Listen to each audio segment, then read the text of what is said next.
অস্থির হয়ে পড়লেন নবীজি। সব সাহাবাদের পাঠালেন লাশ খোঁজার জন্য। হঠাৎ বোরখা পরা এক মহিলা এসে দাঁড়ালেন নবীজির কাছে। নবীজি তাকে চিনলেন না। মহিলা বললেন, শুনুন ইয়া রাসূলুল্লাহ, কাল আপনি একটা বিয়ে পড়িয়েছিলেন, মনে আছে? নবীজি বললেন, হ্যাঁ, আমি তো হানজালার বিয়ে পড়িয়েছি, যার বিয়ের খুশিতে আমি খুরমা খেজুর ছিটিয়েছিলাম। মহিলা বললেন, ইয়া রাসূলুল্লাহ, আমার হাতটা দেখেন, হাতের মেহেদি এখনো শুকায়নি।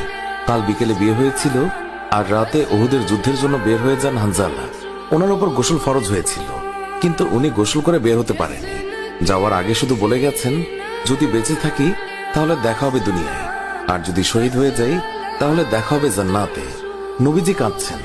মহিলা বললেন, ইয়া রাসূলুল্লাহ, শহীদের তো আপনি গোসল দেন না, আমার স্বামীকে আপনি একটু গোসল করিয়ে দেবেন?